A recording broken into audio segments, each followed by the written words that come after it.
BY Vijendra ಅವರು ಉತ್ತರ ಕರ್ನಾಟಕದಲ್ಲಿ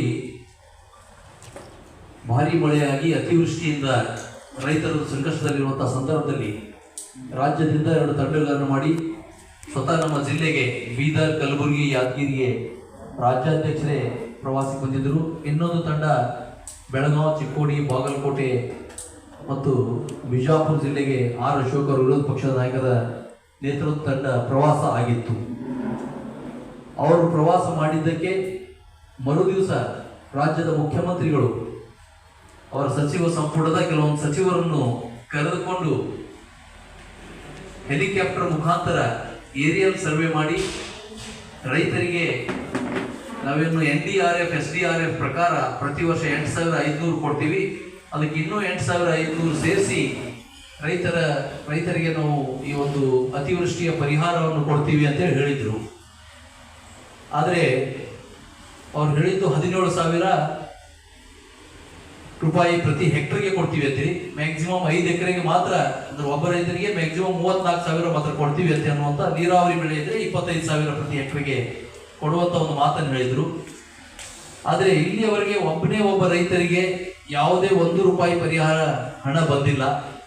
ರೈತನ ಪರಿಸ್ಥಿತಿ ಯಾವ ರೀತಿ ಇದೆ, ನಾವು ಇದ್ರ ಬಗ್ಗೆ ಒಂದು ದೊಡ್ಡ ಹೋರಾಟ ಮಾಡಬೇಕು ಅಂತ ನಮ್ಮ ರಾಜ್ಯಾಧ್ಯಕ್ಷರು ಈ ಎಲ್ಲಾ ಭಾಗಗಳಲ್ಲಿ ಮತ್ತೊಂದು ಸಲ ನಮ್ಮ ಜಿಲ್ಲೆಯ ತಂಡ, ನಮ್ಮ ಜಿಲ್ಲೆಯ ಎಲ್ಲ ಶಾಸಕರು, ಮಾಜಿ ಶಾಸಕರು, ನಮ್ಮ ಜಿಲ್ಲೆಯ ಎಲ್ಲ ಪ್ರಮುಖರು ಈ ಅಷ್ಟು ಜಿಲ್ಲೆಗಳಲ್ಲಿ ಇನ್ನೊಂದ್ಸಲ ಪ್ರವಾಸ ಮಾಡಿ ರೈತರ ಸ್ಥಿತಿಗತಿಗಳನ್ನು ನೋಡಿಕೊಂಡು ಮುಂದಿನ ದಿನಗಳಲ್ಲಿ ಸರ್ಕಾರದ ವಿರುದ್ಧ ಹೋರಾಟವನ್ನು ಮಾಡುವಂತ ಒಂದು ಕಾರ್ಯಕ್ರಮ, ಸ್ವತಃ ರಾಜ್ಯಾಧ್ಯಕ್ಷರೇ ಈ ಹೋರಾಟಕ್ಕೆ ಬರುವವರಿದ್ದಾರೆ. ದೀಪಾವಳಿಗಿಂತ ಮುಂಚೆ 3 ಜಿಲ್ಲೆಗಳು, ದೀಪಾವಳಿಯ ಆದ ನಂತರ 3 ಜಿಲ್ಲೆಗಳಿಗೆ ಪ್ರವಾಸಕ್ಕೆ ಬರುವವರಿದ್ದಾರೆ. ಆ ನಿಟ್ಟಿನಲ್ಲಿ ನಾವು ಮೊನ್ನೆ ಶನಿವಾರದ ದಿವಸ ನಮ್ಮ ಜಿಲ್ಲೆಯ 6 ಕ್ಷೇತ್ರಗಳಲ್ಲಿ ನಾವು 5 ಕ್ಷೇತ್ರಗಳಲ್ಲಿ ನಾವು ಈ ಒಂದು ರೈತರ ಬೆಳೆ ಹಾನಿಯ ಹಾಗೂ ಮನೆ ಹಾನಿಗಳ ಒಂದು ವೀಕ್ಷಣೆಗೆ ನಮ್ಮ ತಂಡ ಹೋಗಿತ್ತು. ಅದರಲ್ಲಿ ಪ್ರಭು ಚೌಹಾಣ್ ಅವರಿದ್ದರು, ನಮ್ಮ ಭಗವಂತ ಖೂಬಾ ಅವರಿದ್ದರು, ನಮ್ಮ ಶಾಸಕರಾದ ಶೈಲೇಂದ್ರ ಬೆಲ್ದಾಳೆ ಅವರು, ಸಿದ್ದು ಪಾಟೀಲ್ರು, ಶರಣು ಸಲ್ಗರ್ ಅವರು, ಈಶ್ವರ್ ಸಿಂಗ್ ಅವರು, ಬೆಲ್ದಾಳೆ ಅವರು, ರಾಜ್ಯ ಕಾರ್ಯದರ್ಶಿ ಬಾಬು ವಾಲಿ ಅವರು, ಮಲ್ಕಾಪುರಿ ಅವರು, ನಮ್ಮ ಪ್ರಕಾಶ್ ಖಂಡ್ರೆ ಅವರು, ಹಾಗೂ ನಮ್ದೆಲ್ಲ ಪದಾಧಿಕಾರಿ ಗುರುನಾಥ್ ಜಾಂತಿಕರ್ಜಿ ಅವರು, ಈ ರೀತಿ ನಮ್ದೆಲ್ಲ ಪದಾಧಿಕಾರಿಗಳು, ನಮ್ಮ ಪ್ರಧಾನ ಕಾರ್ಯದರ್ಶಿಗಳು ಎಲ್ಲರೂ ಆ ತಂಡದಲ್ಲಿ ನಾವು ಜಿಲ್ಲೆಯ ಸುಮಾರು 7 ಸ್ಥಳಗಳಿಗೆ ನಾವು ಭೇಟಿಯನ್ನು ಕೊಟ್ಟಿದ್ವಿ, ರೈತರ ಹೊಲಗಳಿಗೆ.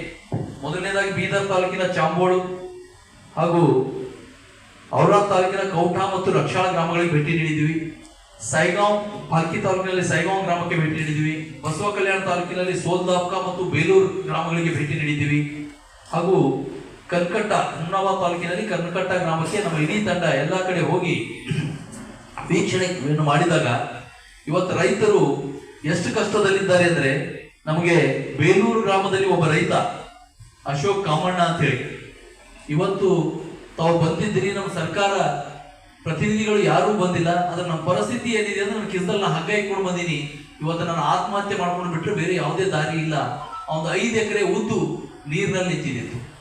ನಾವು ಅನ್ಕೊಂಡಿದ್ದೀವಿ, ನಾವು ಪ್ರವಾಹ ಪೀಡಿತಕ್ಕೆ ಹೋಗಿದ್ದಾಗ ಏನ್ ನಮ್ಮ ತೊರಿ ಬೆಲ್ಟ್ ಇದೆ ಅಥವಾ ನಮ್ಮ ರಿವರ್ ಬೆಲ್ಟ್ ಇದೆ, ಮಾಂಜರಾ ರಿವರ್ ಬೆಲ್ಟ್, ಅಲ್ಲಿ ಮಾತ್ರ ನೀರು ನಿಂತು ರೈತರ ಬೆಳೆ ಹಾನಿಯಾಗಿದೆ ಅಂತ ಅನ್ಕೊಂಡಿದ್ವಿ. ಬಹುಶಃ ನಮ್ಮ ಜಿಲ್ಲೆಯಲ್ಲಿ 90% ರೈತರ ಒಂದು ಖುಷ್ಕಿ ಬೆಳೆಗಳು ಪೂರ್ತಿ ಸಂಪೂರ್ಣವಾಗಿ ನಾಶ ಆಗಿವೆ. ಬೇಲೂರಿನಲ್ಲಿ ಯಾವುದೂ ಕೆರೆ ಇಲ್ಲ, ತೊರಿ ಇಲ್ಲ, ಏನೂ ಇಲ್ಲ, ಆದ್ರೆ ಒಂದು ನೀರಿನಲ್ಲೇ ಇನ್ನೂ ಆ ಬೆಳೆಗಳು ನಿಂತಿವೆ. ಕನ್ಕಟ್ಟ ಈ ಎಲ್ಲ ಡ್ಯಾಮ್ಗಳಿಂದ ಮತ್ತು ಈ ನೀರಿನ ಕಾಲುವೆಗಳಿಂದ ಬಹಳ ದೂರಿದೆ. ಅಲ್ಲಿ ಒಬ್ಬ ರೈತ ನಮ್ಮ ಶಾಜಿ ಬಿರಾದಾರ್ ಅಂತ ಹೇಳಿ, ಅವ್ರ ತೋಟಗಾರಿಕೆ ಬೆಳೆ ಬೆಳೀತಾರೆ. ಅವ್ರದ್ದು 10 ಎಕರೆ ಟೊಮಾಟ, 7 ಎಕರೆ ಪಪ್ಪಾಯಿ, ಒಂದು 5 ಎಕರೆ ವಾಟರ್ ಮೆಲನ್, ಇವೆಲ್ಲ ಬೆಳೆಗಳಿಗೆ ಅವ್ರು 35 ಲಕ್ಷ ರೂಪಾಯಿ ಖರ್ಚು ಮಾಡಿದ್ದಾರೆ, ಲಾಗೋಡಿ ಮಾಡಿದ್ದಾರೆ. ಅವನಿಗೆ 2 ಕೋಟಿ ರೂಪಾಯಿ ಆದಾಯ ಬರ್ತಂತೆ ಅವ್ನು ಭರವಸೆ ಇಟ್ಕೊಂಡಿದ್ದು. ನಾವು ಇವತ್ತಿರುವಂತ ಟೊಮಾಟೊ ರೇಟ್ ಇರುವುದು, ಅದ್ರ ಮೇಲೆ 2 ಕೋಟಿ ರೂಪಾಯಿ ಆದಾಯ ಬರ್ತಂತೆ ಇಟ್ಕೊಂಡು ಅವನಿಗೆ ಒಂದೇ 1 ಪೈಸೆ ಹಣ ವಾಪಸ್ ಬರ್ತಾ ಇಲ್ಲ. ಇವತ್ತು ಸರ್ಕಾರ ಹೇಳಿರೋದು 1 ಹೆಕ್ಟರ್ಗೆ 17,000, ಅಂದ್ರೆ ಬಹುಶಃ ಅವನಿಗೆ ಒಂದು ನೀರಾವರಿ ಇದ್ರು ಕೂಡ 50,000 ಸಿಗ್ಬೋದು. ಆದ್ರೆ ಅವನು ಖರ್ಚು ಮಾಡಿರೋದು 50 ಲಕ್ಷ ಖರ್ಚು ಮಾಡಿದ್ದಾನೆ. ಈ ರೀತಿಯಾಗಿ ಇವತ್ತ ಸರ್ಕಾರ ಒಂದು ರಿಪೋರ್ಟ್ ರೆಡಿ ಮಾಡಿದೆ. ಅವರು ಸರ್ಕಾರ ಒಂದು ರಿಪೋರ್ಟ್ ಮಾಡಿದೆ. ಆ ರಿಪೋರ್ಟ್ ಪ್ರಕಾರ ಇವತ್ತ ಹೆಸರು ಬೆಳೆ ನಮ್ಮ ಜಿಲ್ಲೆಯಲ್ಲಿ 20,694 ಹೆಕ್ಟರ್ ಹೆಸರು ನಾಶ ಆಗಿದೆ, ಅಂದ್ರೆ ಬೆಳೆ ಹಾನಿಯಾಗಿದೆ. ಅದೇ ರೀತಿಯಾಗಿ ಉದ್ದು 12,605 ಹೆಕ್ಟರ್ ನಲ್ಲಿ ಬೆಳೆ ಹಾನಿಯಾಗಿದೆ. ತೊಗರಿ 61,702 ಹೆಕ್ಟರ್ ನಲ್ಲಿ 702 ಹೆಕ್ಟರ್ ನಲ್ಲಿ ತೊಗರಿ ಬೆಳೆ ಹಾನಿಯಾಗಿದೆ.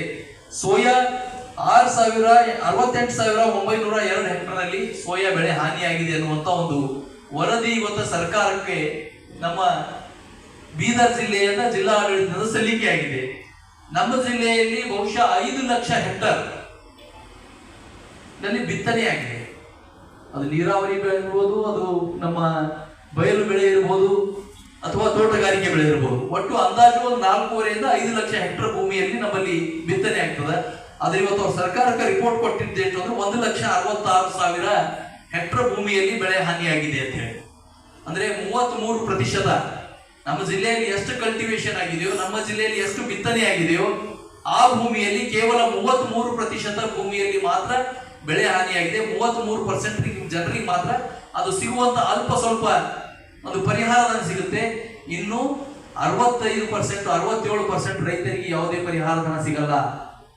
ನಮ್ಮ ಒಂದು ಮಾಹಿತಿ ಪ್ರಕಾರ 90% ರೈತರ ಬೆಳೆ ಹಾನಿಯಾಗಿದೆ. ಇದೆಲ್ಲ ಆಗ್ಲಿಕ್ಕೆ ಕಾರಣ ಏನು ಅಂದ್ರೆ ಮುಖ್ಯಮಂತ್ರಿಗಳು ಸಮೀಕ್ಷೆ ಬಂದಾಗ ಹೇಳಿದ್ರು ನಮ್ಮ ರಾಜ್ಯದಲ್ಲಿ ಬಹುಶಃ ಒಂದು 10 ಲಕ್ಷ ಹೆಕ್ಟರ್ ಬೆಳೆ ಹಾನಿಯಾಗಿದೆ ಅಂತ ಹೇಳಿ. ನಮ್ಮ ರಾಜ್ಯದಲ್ಲಿ 40 ರಿಂದ 50 ಲಕ್ಷ ಹೆಕ್ಟರ್ ಬೆಳೆ ಹಾನಿಯಾಗಿದೆ. ಆದ್ರೆ ಮುಖ್ಯಮಂತ್ರಿಗಳು ಒಂದು ಇದು ಕೊಟ್ಟಿದ್ರು, ಏನ್ ಮೆಸೇಜ್ ಕೊಟ್ಟಿದ್ರು ಅಂದ್ರೆ ನಮ್ಮ ಬೆಳೆ ಹಾನಿ ಎಷ್ಟಿರಬೇಕು ಅಂದ್ರೆ 10 ಲಕ್ಷ ಹೆಕ್ಟರ್ಗೆ ಸೀಮಿತ ಇರಬೇಕು ಅಂತ ಹೇಳಿ.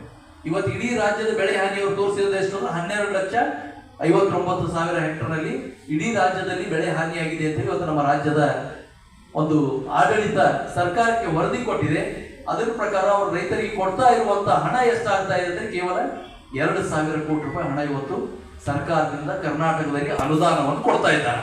ಇವತ್ತು ನಮ್ಮ ಒತ್ತಾಯ ಏನಿದೆ ಅಂದ್ರೆ ನಮ್ಮ ಪಕ್ಕದ ಮಹಾರಾಷ್ಟ್ರದಲ್ಲಿ ಅಲ್ಲಿಯೂ ಕೂಡ ಇಷ್ಟೇ ಮಳೆಯಾಗಿದೆ. ಕೆಲವೊಂದು ಕಡೆ ನಮ್ಗಿಂತ ಕಡಿಮೆ ಮಳೆಯಾಗಿದೆ. ಆದ್ರೆ ಮಹಾರಾಷ್ಟ್ರದ ಸರ್ಕಾರ ಇವತ್ತು ಪ್ರತಿ ಹೆಕ್ಟರ್ಗೆ 48,000 ರೂಪಾಯಿ ರೈತರಿಗೆ ಪರಿಹಾರ ಧನವನ್ನು ಕೊಡ್ತಾ ಇದ್ದಾರೆ. 48,000 ಪರಿಹಾರ ಧನದ ಜೊತೆ ಅವರು ಬಿಡುಗಡೆ ಮಾಡಿದ್ದು ಇಲ್ಲಿಯವರೆಗೆ ದುಡ್ಡು ಅಷ್ಟೇ ಅಂದ್ರೆ 31,628 ಕೋಟಿ ರೂಪಾಯಿ. ಮಹಾರಾಷ್ಟ್ರ ಸರ್ಕಾರ ಬಿಡುಗಡೆ ಮಾಡಿರೋದು 31,628 ಕೋಟಿ ರೂಪಾಯಿ. ಕರ್ನಾಟಕ ಸರ್ಕಾರ ಬಿಡುಗಡೆ ಮಾಡಿರೋದು 2,000 ಕೋಟಿ ರೂಪಾಯಿ. ಅಲ್ಲಿ ಪ್ರತಿ ಹೆಕ್ಟರ್ಗೆ 48,000, ಇಲ್ಲಿ ಪ್ರತಿ ಹೆಕ್ಟರ್ಗೆ 17,000. ಆ ಸರ್ಕಾರಕ್ಕೆ ನಮ್ಮ ಸರ್ಕಾರಕ್ಕೆ ವ್ಯತ್ಯಾಸ ಏನಿದೆ? ಇವತ್ತು ಈ ಸರ್ಕಾರ ಗ್ಯಾರಂಟಿಗಳ ಇದರಲ್ಲಿ ದಿವಾಳಿ ಎಂದು ಹೋಗಿದೆ. ಮತ್ತು ಈಗಾಗಲೇ ಮಹಾರಾಷ್ಟ್ರ ಸರ್ಕಾರ ರೈತರ ಖಾತೆಗೆ ಹಣ ಜಮೆ ಮಾಡುವುದನ್ನು ಪ್ರಾರಂಭ ಮಾಡಿದೆ. ಇವತ್ತು ಮಹಾರಾಷ್ಟ್ರದಲ್ಲಿ ಕೇವಲ ರೈತರಿಗೆ ಅವ್ರ ಬೆಳೆ ಹಾನಿಗಷ್ಟೇ ಪರಿಹಾರ ಕೊಡ್ತಾ ಇಲ್ಲ. ಅಲ್ಲಿ ಅವ್ರ ಬಾವಿಗಳು ಎಲ್ಲಾದ್ರೂ ಬಾವಿಗಳು ಹಾಳಾಗಿದ್ದು ಅಂದ್ರೆ ಆ ಬಾವಿಗಳಿಗೆ ಅವ್ರು 30,000 ರೂಪಾಯಿ ಕೊಡ್ತಾ ಇದ್ದಾರೆ.